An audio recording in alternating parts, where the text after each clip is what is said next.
Bismillahirrahmanirrahim. Sidang penonton yang dikasihi sekalian, setelah mana kita memahami kepentingan mendidik nafsu ini, maka sayugianya dalam episod kali ini insya-Allah untuk kita mengenali apakah itu nafsu dan apakah martabat-martabat nafsu yang telah dijelaskan oleh para ulama tasawuf. Mudah-mudahan kita dapat mengenali di tahap mana kita sedang berada dan kita dapat merawat dan juga mendidik nafsu kita. Kerana sesungguhnya Allah Subhanahu wa taala firman, A'udzubillahi minasyaitonirrajim. Bismillahirrahmanirrahim. Wa man jahada fa innama yujahidu li nafsihi. Barang siapa yang bermujahadah, susah payah mendidik nafsunya, maka sesungguhnya natijah kebaikan daripada manfaat daripada mujahadah itu akan kembali pada diri kita sendiri. Hadirin rahmati Allah, kerana memandangkan manusia diciptakan daripada dua unsur. Kata Imam Syah Waliullah Muhaddis Dahlawi, manusia diciptakan daripada dua unsur, iaitu unsur malaikiyah dan unsur bahimiyah, iaitu unsur kemalaikatan, yang mana jiwa malaikat ini terdorong untuk melakukan ketaatan. Sementara dalam diri manusia juga terdapat unsur-unsur bahimiyah atau unsur-unsur kebinatangan, yang mana kita sedia maklum sifat binatang itu, mereka selalu berusaha untuk menyempurnakan syahwat mereka. Kerana itulah ulama mengatakan makna nafsu itu adalah keinginan yang Allah Subhanahu wa taala wujudkan dalam diri satu orang manusia, yang mana kadang-kala dalam menyempurnakan keinginan tersebut, maka akan ada dorongan-dorongan yang akan menyebabkan sebahagian daripada manusia tadi akan terjerumus ke dalam kancah keburukan dan maksiat. Kerana itulah para alim ulama telah memberikan, masya-Allah, pembahagian-pembahagian taksimat, bahagian-bahagian daripada nafsu ini. Nafsu manusia terdiri daripada 3 martabat. Kalau ulama tasawuf membagikannya kepada 7 martabat, tetapi dalam Al-Quranul Karim kita mendapati Allah Subhanahu wa taala menjelaskan tentang 3 kategori nafsu manusia. Yang pertama sudah tentu sebagaimana yang kita baca dalam surah Yusuf sebentar tadi, Allah Subhanahu wa taala menjelaskan sesungguhnya innan nafsa la'ammaratun bisu'. Sesungguhnya nafsu itu sangat-sangat menyuruh, memerintah, mendorong seseorang untuk melakukan kejahatan. Kerana sesungguhnya sifat binatang hanya untuk melakukan, menyempurnakan keinginan hawa nafsunya. Dalam menyempurnakan keinginan, sama ada seseorang tadi akan menyempurnakan nafsunya dengan jalan yang halal ataupun dengan jalan yang haram, waliyazubillah. Kerana itulah hadirin yang dirahmati oleh Allah, satu orang apabila dia bermujahadah, dididik, dia tarbiyahkan dirinya dengan melakukan amalan-amalan yang akan kita bentangkan sebentar nanti dalam episod yang akan datang.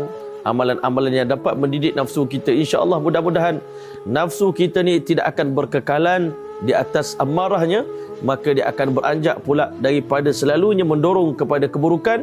Apabila kita didik dengan ketaatan kepada Allah, maka mudah-mudahan dia akan naik pula kepada martabat yang lebih baik, walaupun belum cukup baik, iaitu nafsu yang kedua, iaitu nafsu lawamah.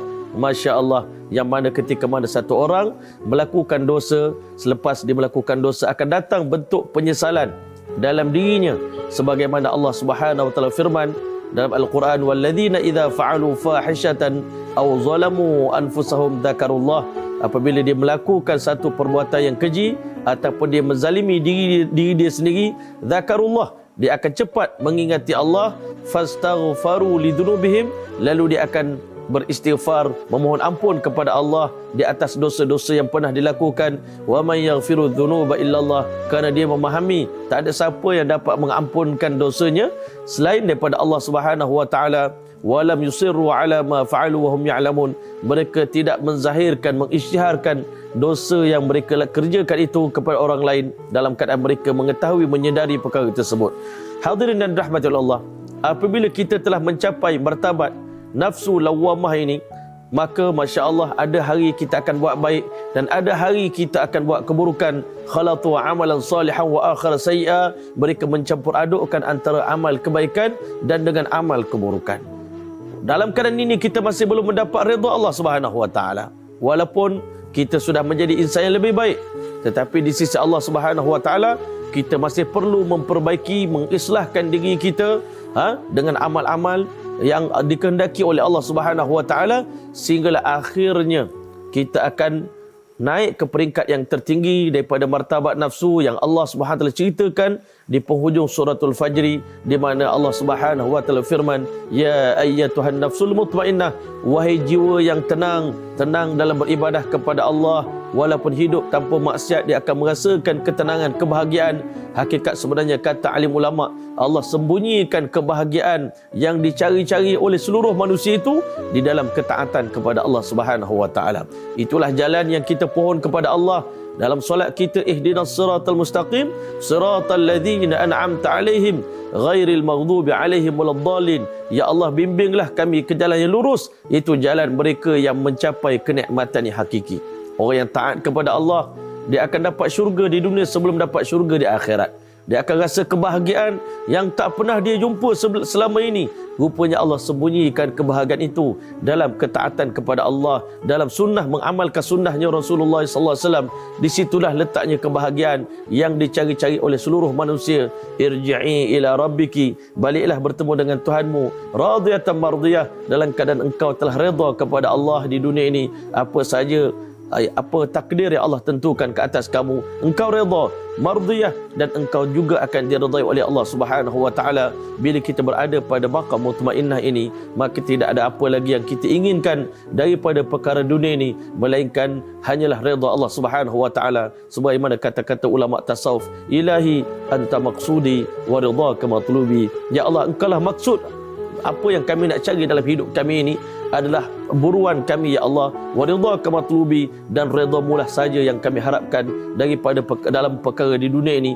Kami tak nak benda yang lain. Mudah-mudahan kita semua mencapai maqam mutmainnah dengan berkat usaha kita, mujahadah kita dalam bulan Ramadan, berjihad melawan hawa nafsu ini. Mudah-mudahan kita akan mencapai kemenangan dalam perjuangan ini, insya-Allah. Amin ya rabbal alamin.